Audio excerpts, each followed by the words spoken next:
¿Cómo están? De nuevo acá en nuestro curso eh, que estamos viendo de astrobiología, pensamiento extraterrestre, ¿verdad? Un espacio sencillo para hacer un análisis desde lo académico eh, acerca de esas teorías, de esos planteamientos que hay sobre posible vida en otros planetas, o cómo el ser humano podría llevar esa vida a esos otros planetas, o entender si de otros planetas fue traída la vida acá. Son, son tres preguntas científicas que pues no hemos podido resolver. La primera es saber si hay vida en otros planetas. Es la primera pregunta. La segunda es saber si la vida que hay acá fue traída de otros planetas. La tercera pregunta sería si es posible que nosotros podamos ir a otros planetas. Estábamos hablando la vez pasada de la experiencia.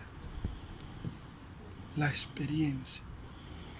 Y estábamos diciendo que el cerebro es una pequeña esponja, una pequeña masa de plastilina que se va moldeando, se va adecuando a las experiencias eh, y a los paradigmas que vive. Pero que el cerebro, pues cuando va saliendo hacia el episteme, hacia el organigrama cartesiano, hacia el espíritu inquieto, cuando empieza a disertar, a argumentar, ese cerebro pues va teniendo una evolución, va saliendo de esa antropomorfía que está, de esa situación en la que está, y va entrando en un estado de investigación. ¿Qué es lo que queremos con este curso, con los pocos estudiantes que lo ven? Si entrar en un espíritu de investigación.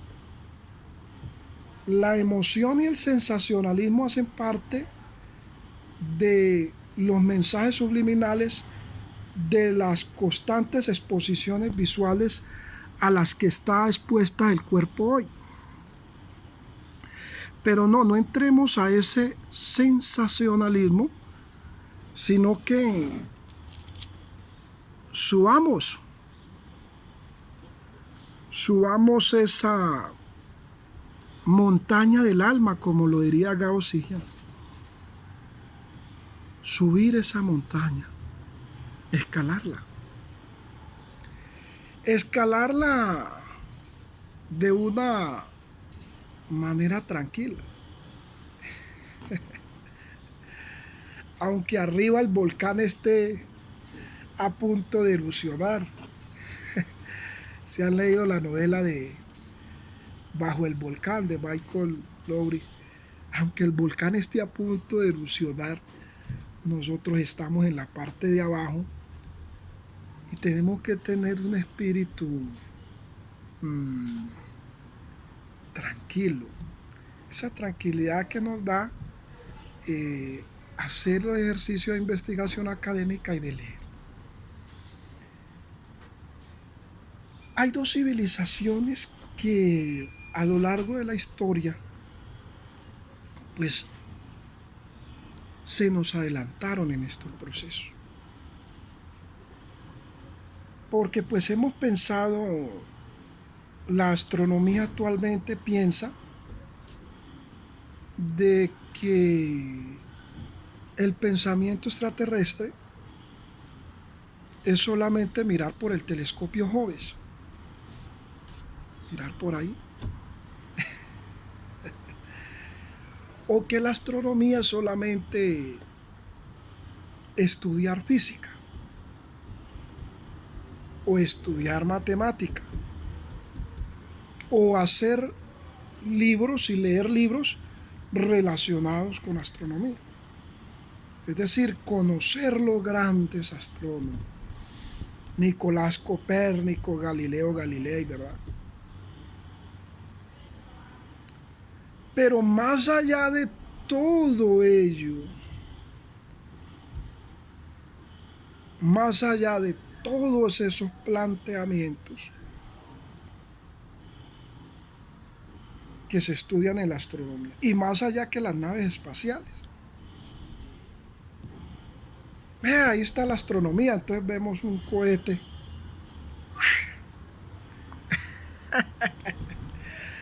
Entonces decimos que eso es astronomía. Naves espaciales. O lugares donde hay naves espaciales y decimos, vea, eso es astronomía.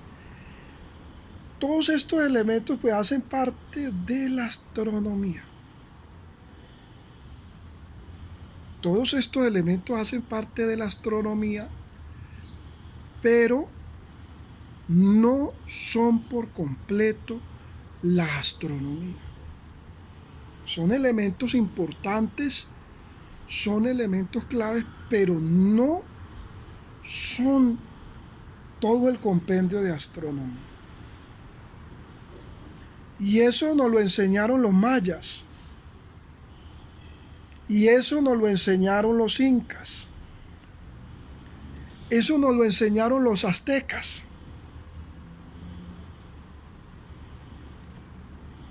Para la construcción de sus templos,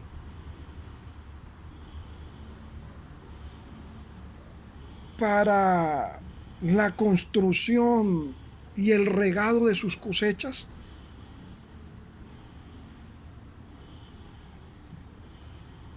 para vivir su religión, su vida.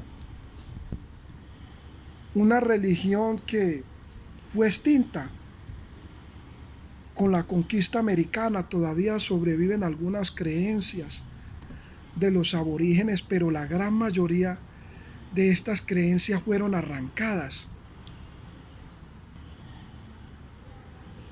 por intereses de los conquistadores españoles.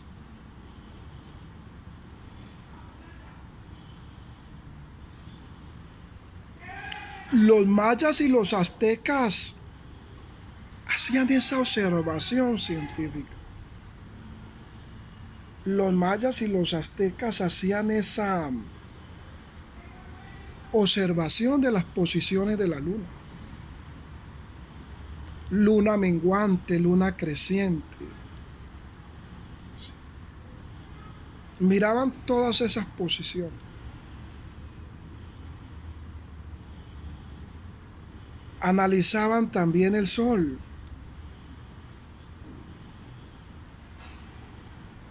Miraban las estrellas.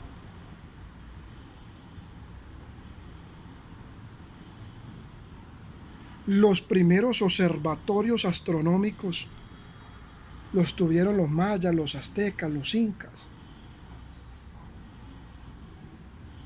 Parte de Guatemala, del Perú, de Colombia,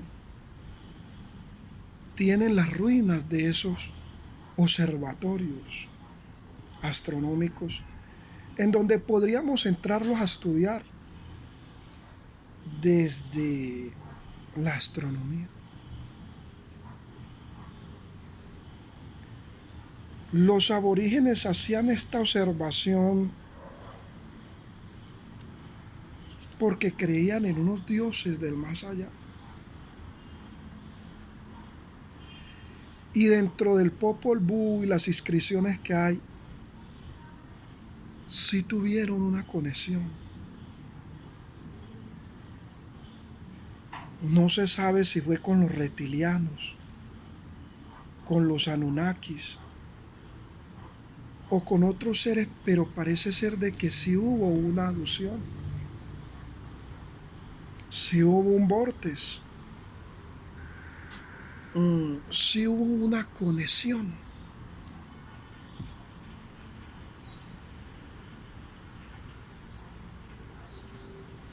Muchas de las obras de las grandes estructuras antes de llegar los conquistadores, la América precolombina era una América con unos adelantos tecnológicos, científicos muy avanzados. Una capacidad y un desarrollo intelectual en la construcción de telas, de adornos, de artesanías, de amuletos.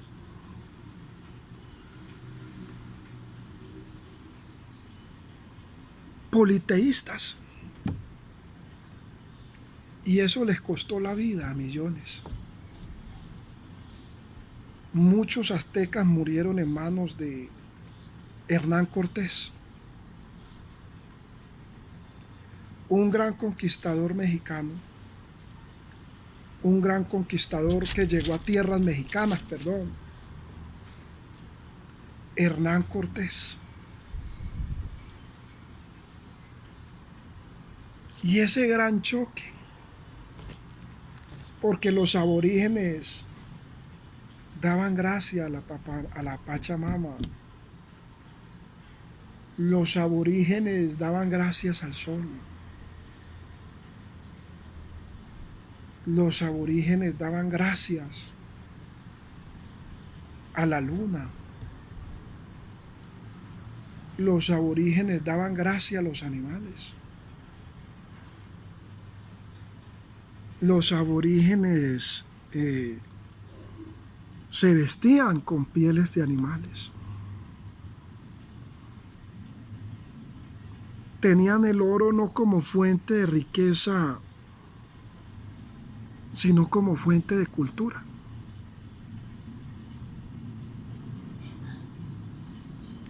Ese estado de estar tan cerca de la tierra, de estar tan cerca de la naturaleza, lo llevó a conectarse con otras civilizaciones de otros mundos. Y ellos vinieron y estuvieron acá. Esas civilizaciones de otros mundos vinieron y estuvieron acá. Cuando llegó la conquista y hubo esa mutación, hubo esa transformación, por ejemplo, la conquista convirtió el oro en un metal cultural y lo convirtió en un metal económico y militar, porque se conseguía a través de la fuerza. Se conseguía a través de traer negros esclavos del África para poder conseguir ese metal. Y ya no se hacían alhajas, amuletos para la adoración y para el culto religioso, sino que tenían un origen económico. Y esa mutación, esa transformación afectó grandemente la vida o la civilización aborigen. En las tierras mexicanas sembraban el maíz. Y decían que el color del maíz era el color del oro.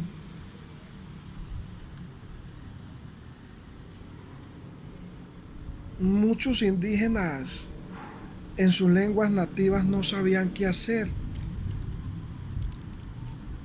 porque ellos no sabían, no conocían la Biblia, conocían era el Popol Vuh. No conocían los dioses de los hebreos, ni de Judá. Ellos conocían era el sol, la luna, la tierra, los animales.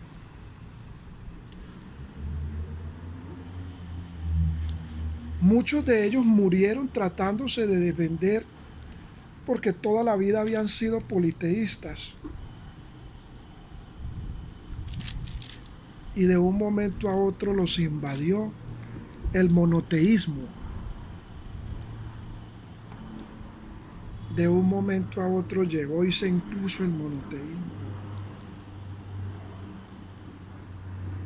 Mientras ellos salían con flechas, con lanzas a defenderse,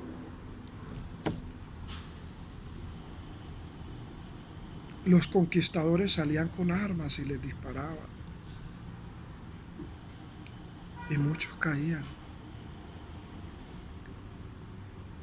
En esa gran guerra que se dio, muchos imponiendo el monoteísmo y otros defendiendo el politeísmo.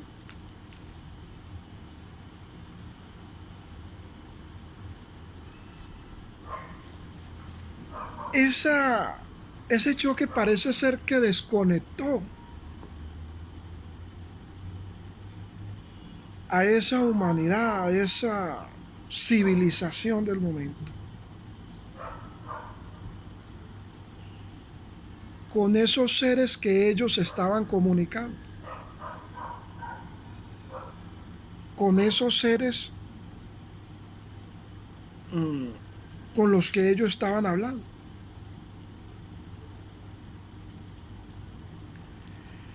Esa misma situación y ese choque intercultural y religioso que hoy en este mundo es muy común y que no puede terminar en un conflicto.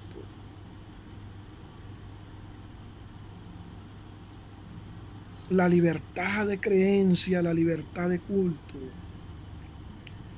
el derecho a disertar,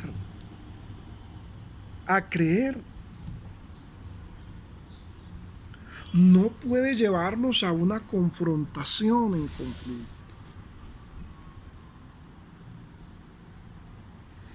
Sino a una construcción, podríamos decirlo, desde las ciencias religiosas.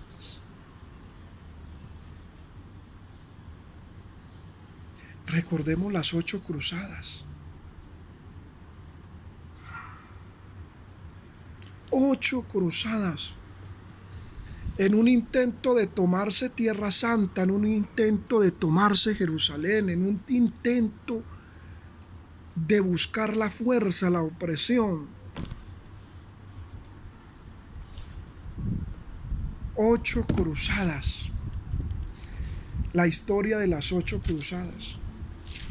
Donde se dañaron monumentos, donde se dañó arte, donde se dañó ciencias religiosas, donde se menoscabó la arquitectura, donde se menoscabó el pensamiento.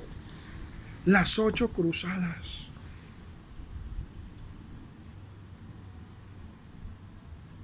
Hernán Cortés llegó allí a México y fue un conquistador, donde ahorita México ya ha bregado a rescatar desde la arqueología y la paleontología, han tratado de rescatar ciertas historias a pesar de tanto conflicto, pues han hecho un esfuerzo enorme de rescatar esos saberes, ese pensamiento aborigen.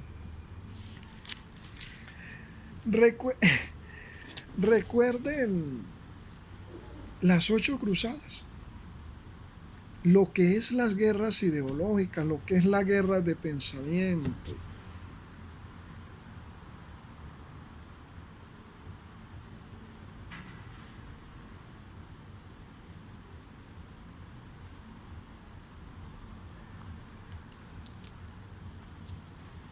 Un pensamiento que es abstracto, que no es del todo objetivo, como lo diría la Suma Teológica de Santo Tomás de Aquino.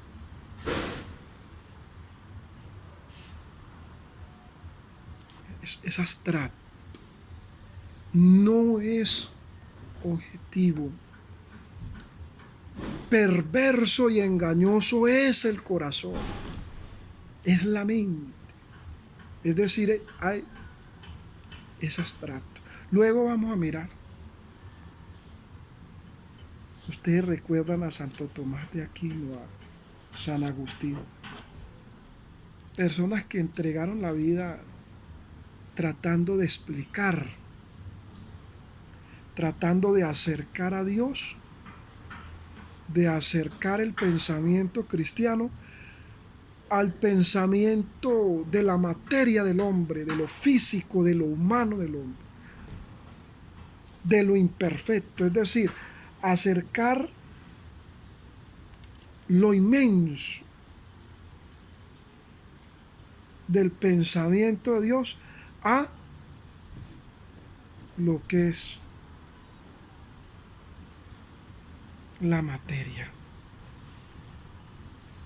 La materia. Personas como San Agustín y Santo Tomás eso hicieron, tomar parte de esa inmensidad del pensamiento teológico de Dios, esa hermenéutica, tomarla, ese Shaddai, tomarlo y darnos un poco a la humanidad de ellos. Y hoy no se valora. No estamos valorando ese pensamiento. Estamos sumergidos en conflictos de sensacionalismos, de emocionalismos, sensacionalismos de pensando en otras cosas que van y vienen. Vanidad de vanidades. Dijo el predicador, todo es vanidad. Estamos ahí en lo que es la vanidad, en el centro de la vanidad. Pero no hemos puesto a pensar esta parte.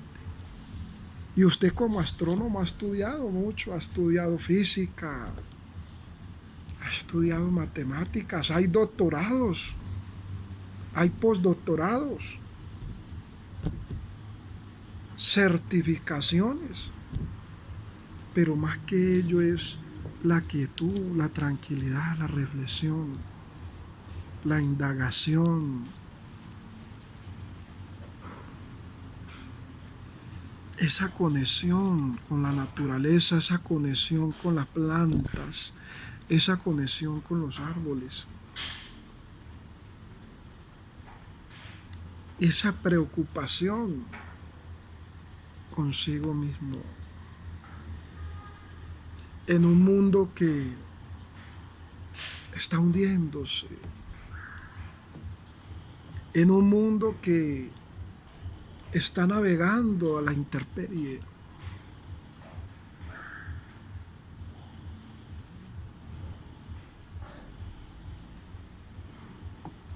en una revolución científica y tecnológica donde tenerlo todo parece ser que no es la solución y no tener nada tampoco. Y donde estamos invitados a la sobriedad, a la tranquilidad.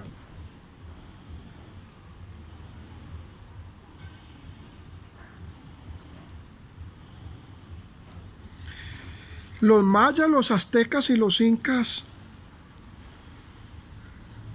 tenían ese lenguaje con los animales.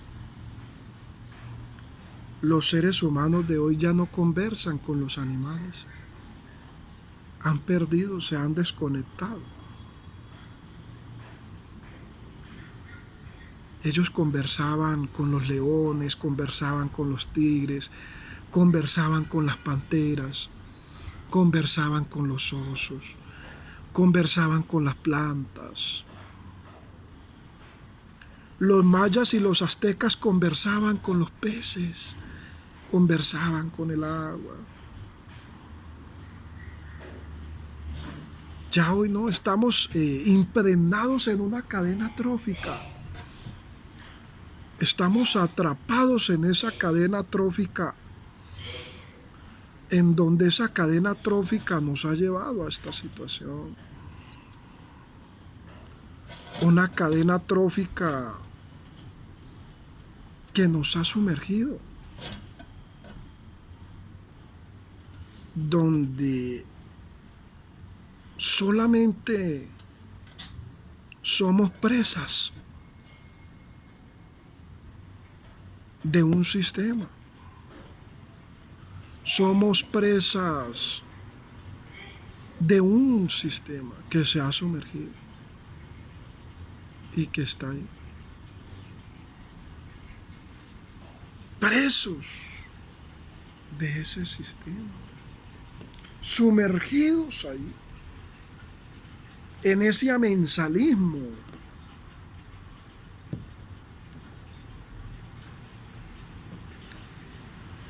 Los mayas y los aztecas tenían relojes geológicos.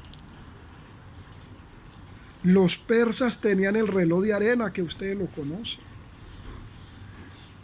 También les gustaba mucho la astronomía. Gilgamesh en Mesopotamia le gustaba mucho la astronomía.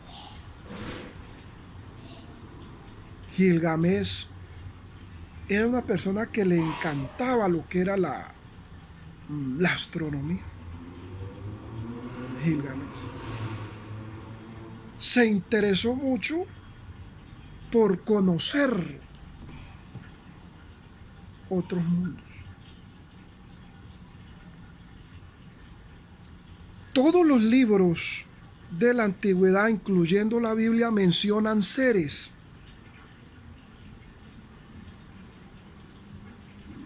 Los que estudiamos teología, en el caso, por ejemplo, de la Biblia, encontramos de que la Biblia hace una diferenciación cuando habla de ángeles, cuando habla de demonios o de espectros, y cuando habla de seres o de dioses.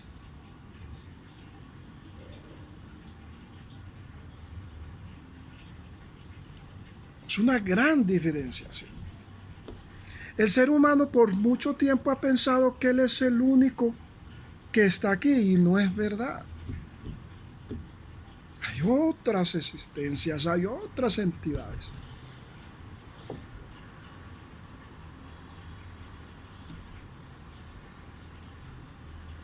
Cuando hablamos, la Biblia habla de angeología, y que esto lo vamos a estudiar la angeología, lo que es los serafines, los querubines, los arcángeles y los ángeles. Vamos a ver sus funciones, sus formas de vida. Y ellos están ubicados fuera de la tierra. Y hay algunos que están ubicados acá.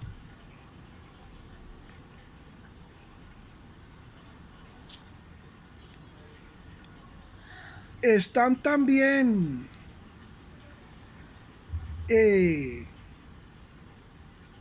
la demonología o el estudio de los espectros, que tiene unas composiciones infernales. Para eso hay que leer también. La Biblia habla también de dioses.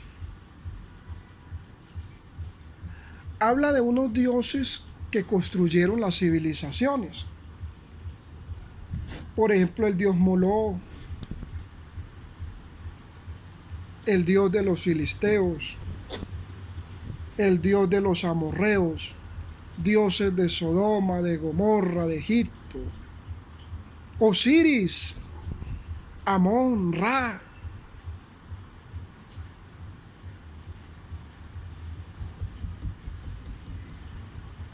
todos estos dioses egipcios,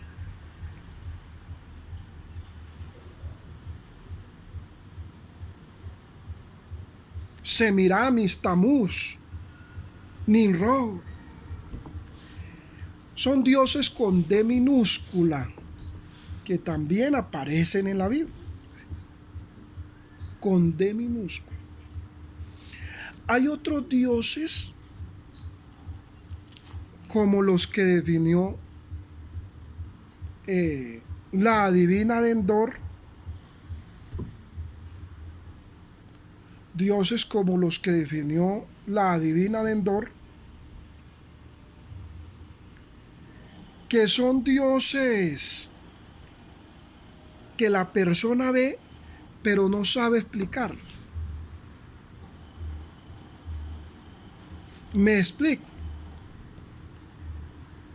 El ser humano puede experimentar un sueño.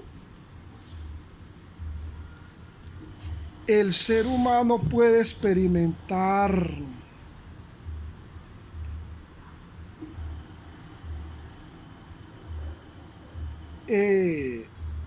una visión. El ser humano puede experimentar una teofanía. El ser humano puede experimentar una aducción. El ser humano puede experimentar un vórtice. El ser humano puede experimentar una alucinación. Son todos elementos diferentes que a veces en el sensacionalismo los juntamos todos, pero todos tienen una diferencia. Y lo vamos a explicar aquí porque tiene que ver con esas conexiones.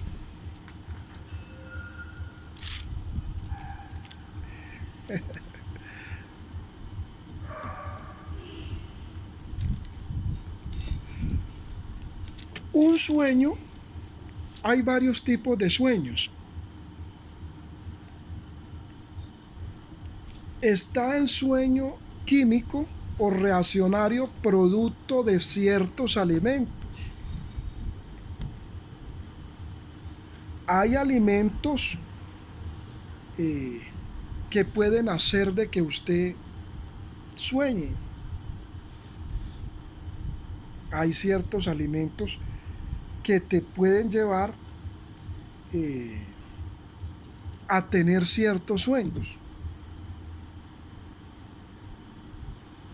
Y esto pues está en una investigación científica y luego pues hablaríamos de ello. Pero hay alimentos, hay sustancias, hay olores, hay experiencias que lo pueden llevar o la pueden llevar a usted a inducir a tener un sueño. A tener un sueño. O una epolución nocturna, que son los sueños eróticos. Eso es normal, que el cuerpo del ser humano pues tenga esas reacciones. Porque tanto los óvulos como los espermatozoides, cuando cumplen cierto periodo de tiempo en el cuerpo, pues requieren salir, buscan la salida. Y cuando la salida no se da a través del coito,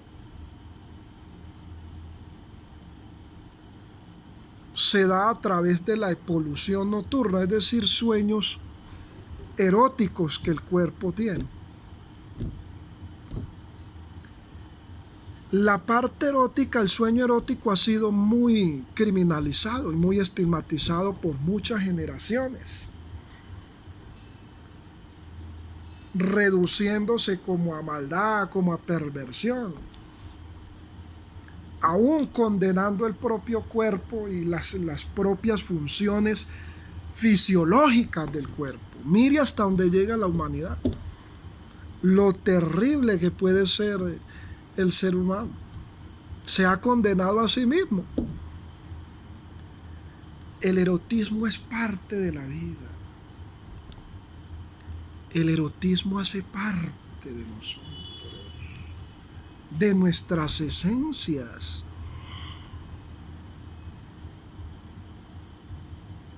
¿Qué sería de la humanidad si no fuéramos ese ser erótico?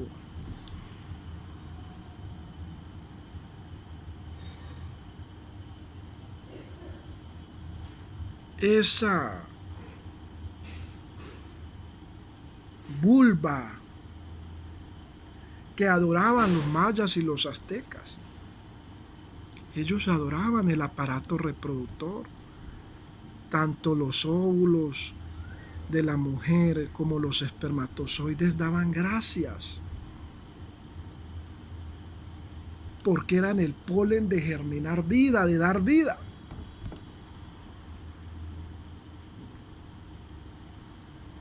La fecundación para ellos era un milagro, era algo maravilloso.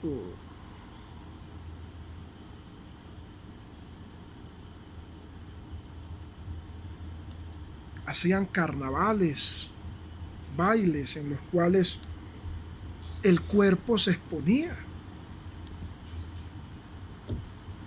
No podemos perder nuestro ser erótico. Somos eróticos. Provenimos de ahí. Es más, nuestro cuerpo tiene una parte especial para lo erótico, que son las feromonas. Empezar a analizar ese estudio de las feromonas. Hay feromonas masculinas, hay femeninas. La parte erótica de la vida. Lo erótico, la esencia de la vida. Y eso se ha perdido mucho.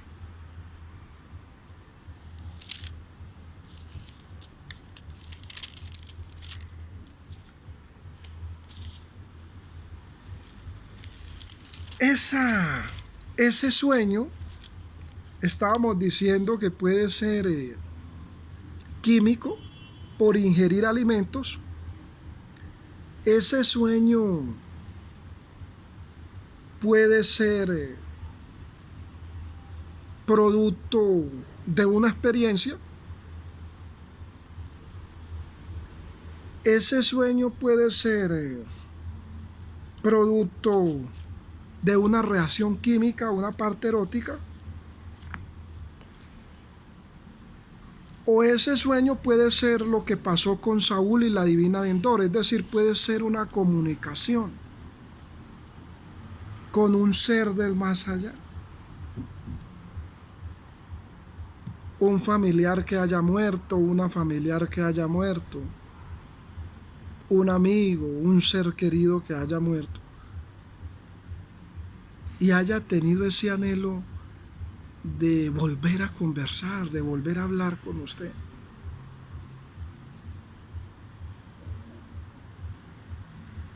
Hay momentos en que usted tiene esa posibilidad y usted me va a ir entendiendo a medida que yo le voy explicando.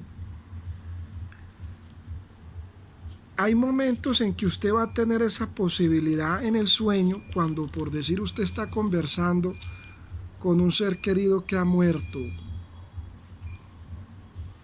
Usted está en el sueño y usted sabe que está en el sueño, entonces usted le pregunta cosas que usted quiere preguntarle, porque usted sabe que está en el sueño y cuando ven a esa persona, usted conversa con ella o con él.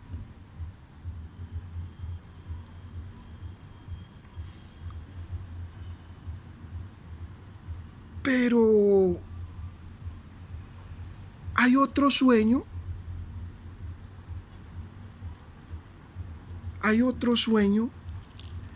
que es que usted sueña con esa persona que ha muerto,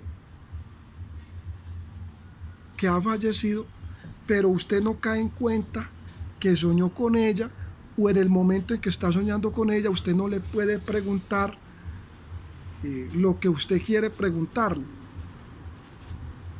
sino que usted vive experiencias, vive cosas con esa persona, pero usted no escogió hacerlas. Son dos cosas muy diferentes y dos reacciones del cerebro muy, muy extrañas. Una, cuando usted dice, ay, yo estoy soñando, estoy pensando.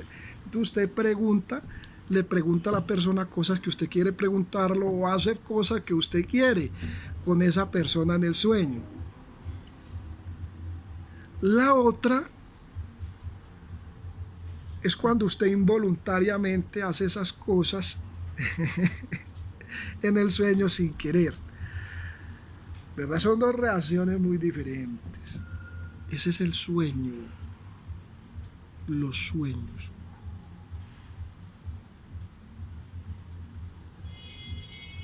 En el sueño, los sistemas del cuerpo no se alteran. No hay alteración de los sistemas del cuerpo. No hay sudoración, no hay llanto, no hay lloro, no hay gritos, no hay estremecimiento. ¿Sí? No hay, por decirlo, las hormonas que producen el miedo. Las hormonas que producen el miedo, no lo hay.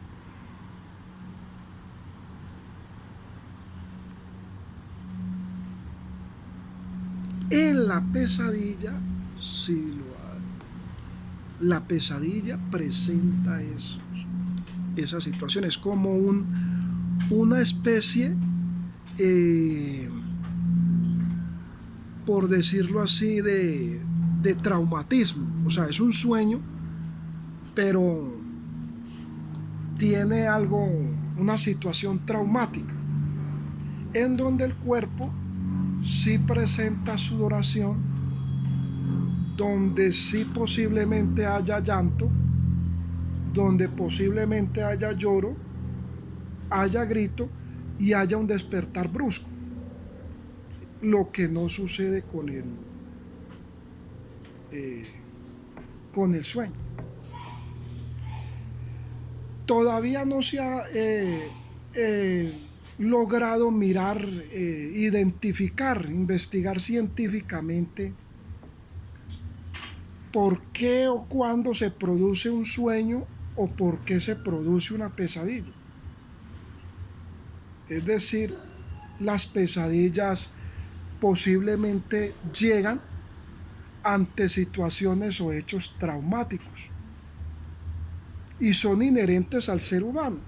Parece ser de que todos somos muy cercanos a las pesadillas, pero hay algunas personas que con mayor frecuencia presentan esa situación o ese sueño traumático. Lo que fue Lacan, Sigmund Freud, hicieron mucho trabajo de ello.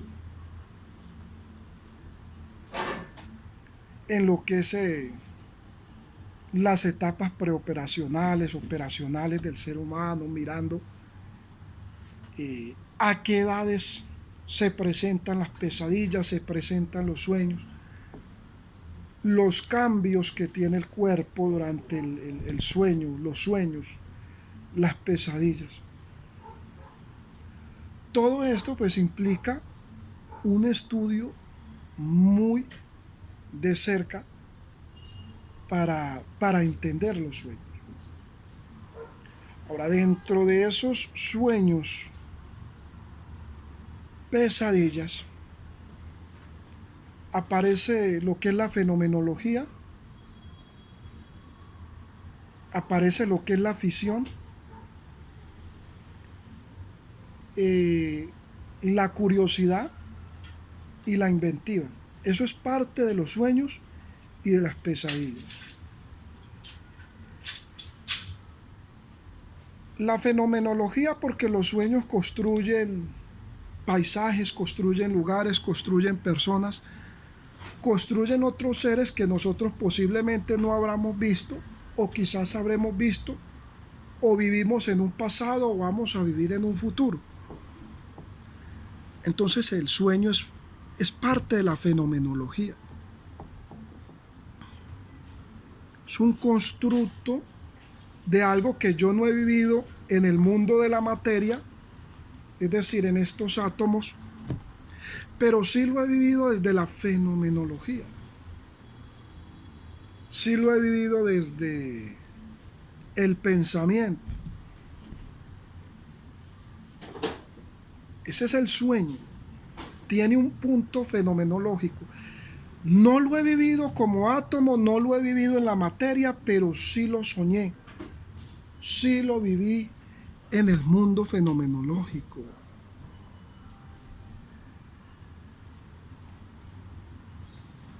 Sí lo viví en la fenomenología del pensamiento. Los sueños tienen inventiva porque el cerebro diseña, inventa, hace constructos, inventa a través de algo que se llama la imaginación, que es algo muy maravilloso que hoy está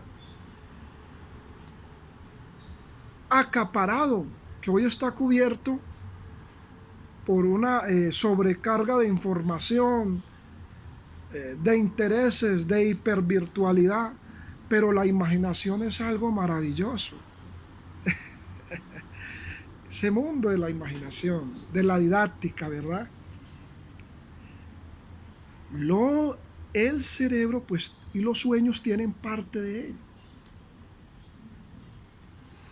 Dentro de esa fenomenología, muchos seres humanos han logrado comunicarse con otros seres, han ido a otras galaxias, han vivido otros universos, en lo que es la fenomenología. Una ciencia que hoy ya no es muy estudiada, ni se han acercado mucho, donde se acercaron Anaxímenes, Anaximandro, Tales de Mileto, Parménides.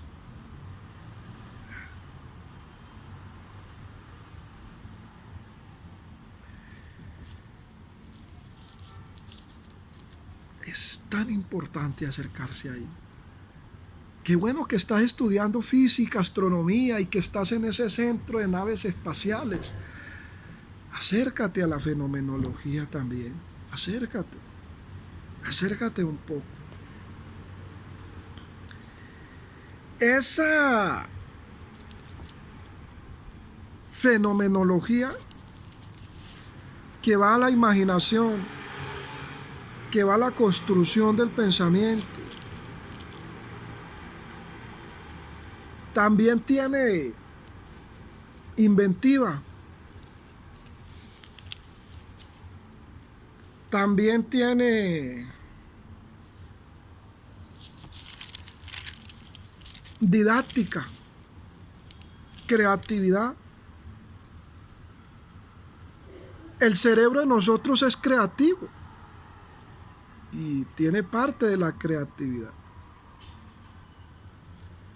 Los grandes juegos de la humanidad, acuérdense en los mayas que jugaban el balón con las manos y los que perdían eran sacrificados.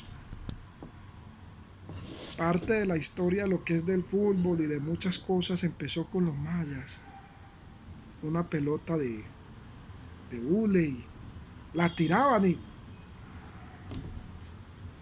los que perdían eran sacrificados.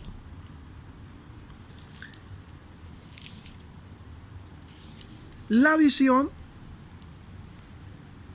es otro acontecimiento muy diferente al sueño, muy diferente a las pesadillas, las visiones.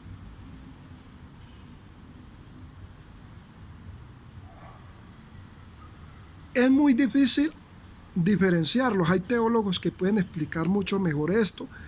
Y recuerden que este pequeño espacio académico, teológico,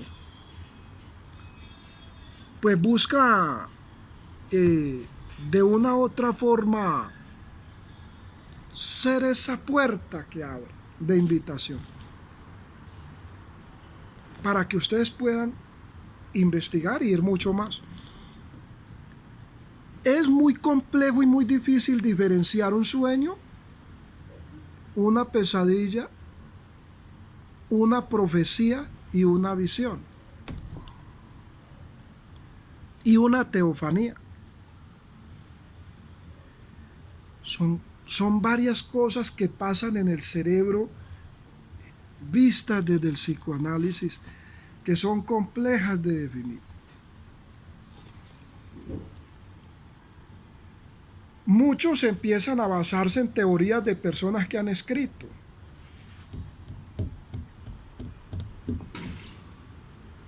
Se basan en los grandes libros de neurodesarrollo, de psicoanálisis, las teorías del pensamiento, del conductualismo, de la conducta humana. Pero más allá de eso, me gusta que seamos prácticos. La practicidad. La practicidad desde la sencillez, desde la humildad, desde la tranquilidad. La visión es un estado en el que entra el ser humano en donde logra ver acontecimientos en el futuro, en el presente o en el pasado. Más o menos como el collar del milenio de Chizu en Yu-Gi-Oh. Veas, sí. Parte de los artículos del milenio que están en Yu-Gi-Oh fueron reales y esos artículos existen. Y hay quienes poseen esos artículos del milenio. El ojo de Pegasus, la sortija de Mari, el collar de Chizu. Bueno, son varios artículos del milenio, ahí los dejo para que ustedes los miren. Pero una visión es como lo que vio Ichizu, esta mujer egipcia, que ella logra ver, retroceder hacia el pasado y hacia el presente con esa sortija del milenio. Con esa sortija del milenio puede describir fácilmente hechos pasados, hechos de la historia milenaria, y puede ver hacia el futuro. Pero cuando mira hacia el futuro solamente veo como unos episodios, es decir, que no ve completamente lo que va a suceder. Es una de las características de la visión. Porque si fuera algo cierto, es decir, algo que se puede probar a través de la ciencia, no fuera visión. Es decir, tiene que ser algo donde teológicamente se pueda dudar.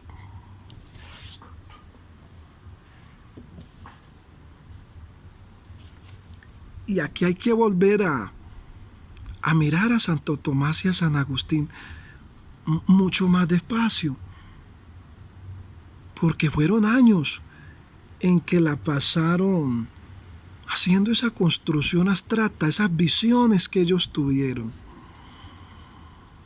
Esas visiones, que es lo que nosotros tenemos que entrar a valorar.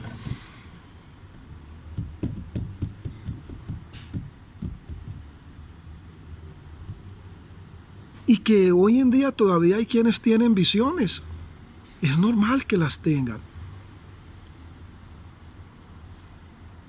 Ahora, las visiones se obtienen pues en un acercamiento divino, en un acercamiento teológico, en un acercamiento celestial, en una conexión.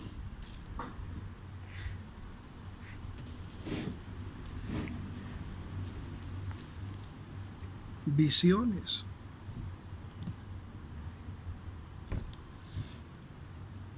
Qué bueno que estamos conversando de este tema. La Biblia, y ahí les dejo esa tarea de mirar cuando hay personajes de la Biblia que tuvieron un sueño, cuando hay personajes que tuvieron una pesadilla, porque sí la tuvieron. Por ahí hubo un faraón que tuvo una pesadilla y tuvo un sueño.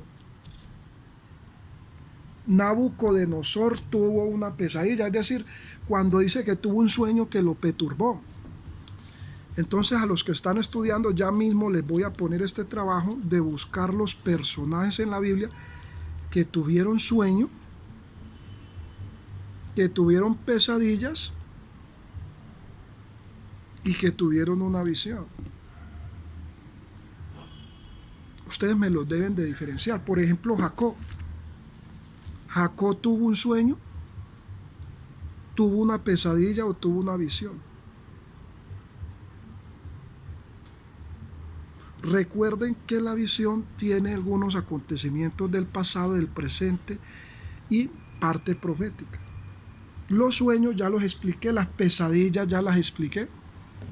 Entonces ustedes me van a ubicar esos personajes. Debe de ser a mano escrita, no puede ser a computador, debe de ser a mano, que me entreguen ese trabajo. Esa diferenciación de todos los personajes de la Biblia, porque es que lo necesitamos para aprender de este tema.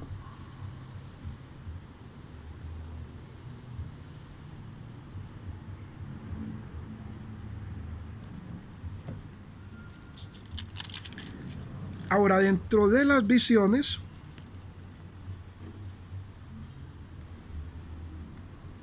aparece la teofanía.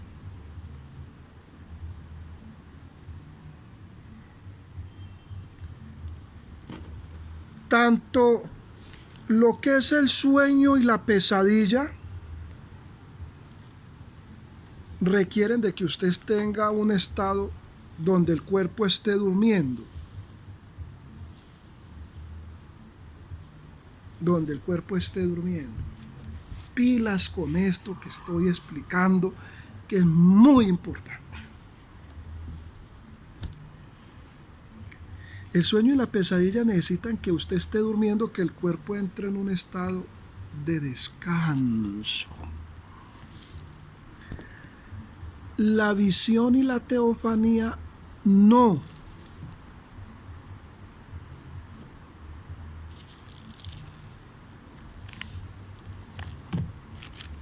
¿Acuerdan de Saulo de Tarso? La visión que tuvo cuando iba a perseguir unos cristianos. Este filósofo, Saulo de Tarso,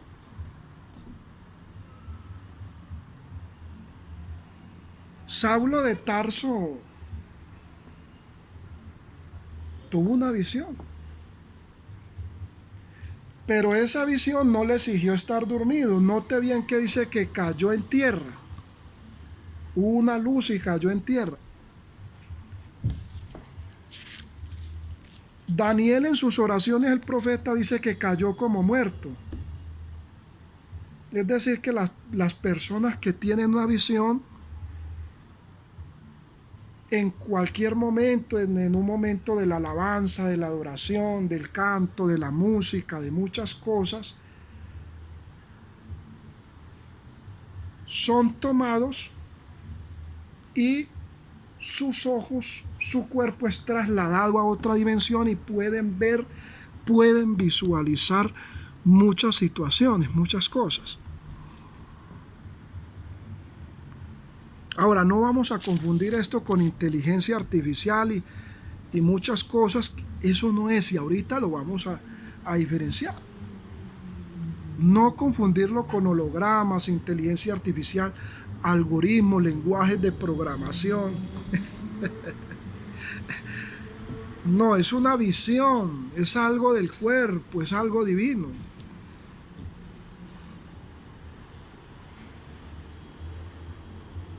Y eso lo tienen muchas personas, lo tenemos muchos.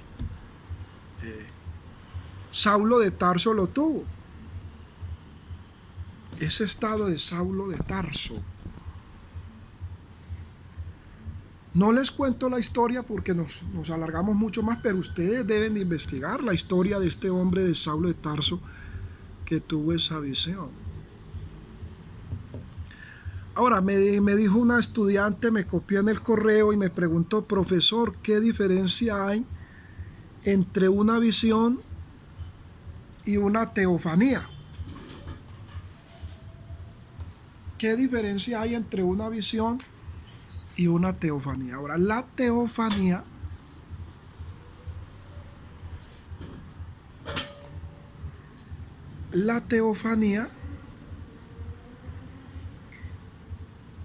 sí entra a ser con personas o seres de este espacio de materia o físico real. Es decir, que son cosas reales que usted vive. La visión, el sueño y la pesadilla son cosas que no hacen parte de este mundo físico, de esta materia, de esta gravedad, de esta dimensión.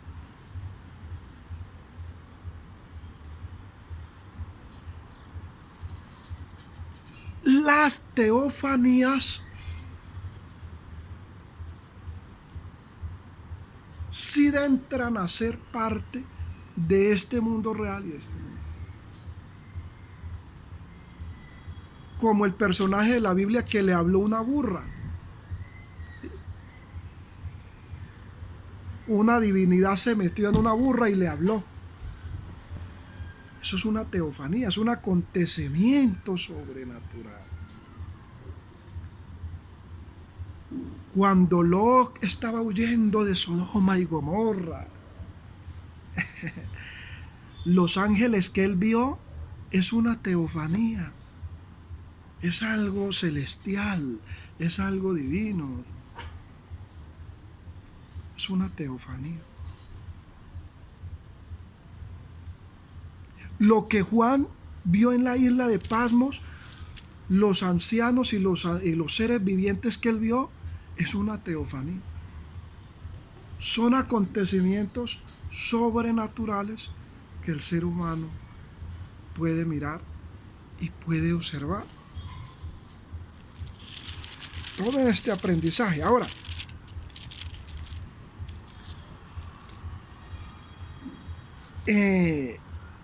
lo que les acabo de explicar hace parte de este mundo, del análisis teológico y astrobiológico de esta tierra, de este universo. Pero no es solamente este universo, ni es solamente este cielo. Hay muchos cielos, hay muchos universos, hay muchas atmósferas, hay muchos cuerpos celestes. El universo constantemente sufre grandes explosiones.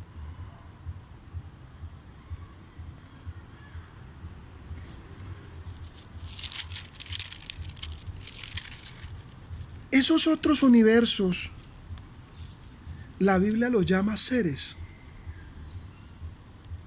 vivientes.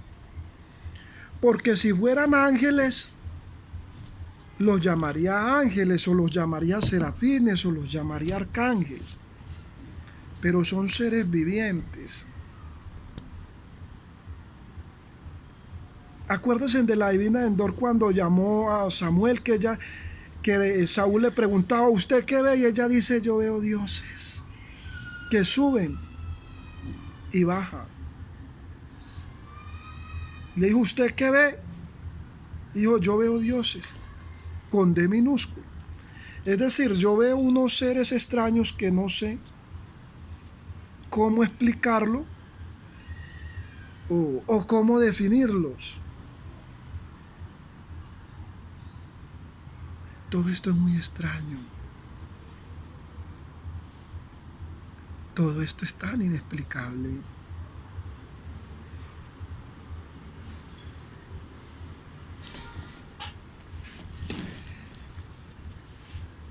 Y yo los invito a leer a disfrutar, porque la Biblia más que un texto histórico, que la parte divina es un reloj geológico de los últimos días, del nuevo orden mundial, donde en ese nuevo orden mundial todos tendrán que arrodillarse ante la bestia, el 666. Y el que no reciba la marca de la bestia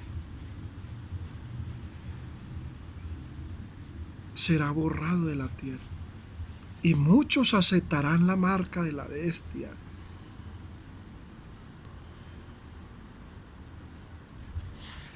Pero bueno, no estamos hablando de la bestia y el falso profeta y Leviatán, ¿no? Estamos en astrobiología, pensamiento extraterrestre. Voy a correr para acá un poco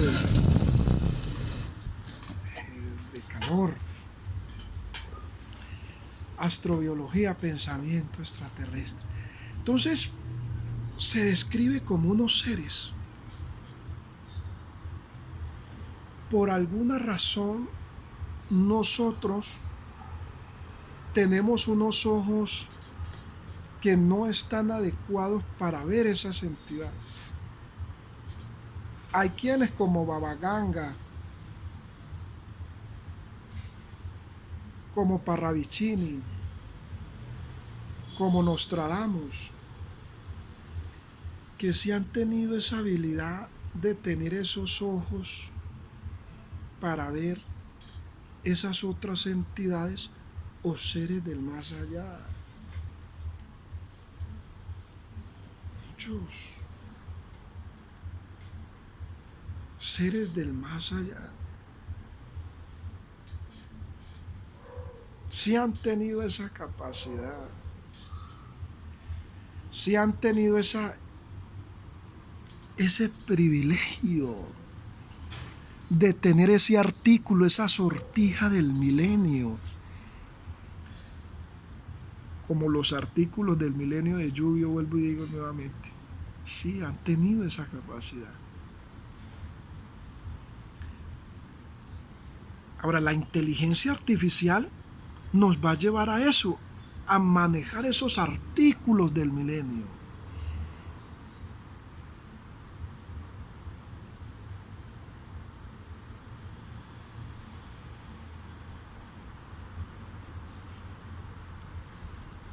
Ahora, esos seres vivientes y esas conexiones, nosotros no las podemos ver con estos ojos.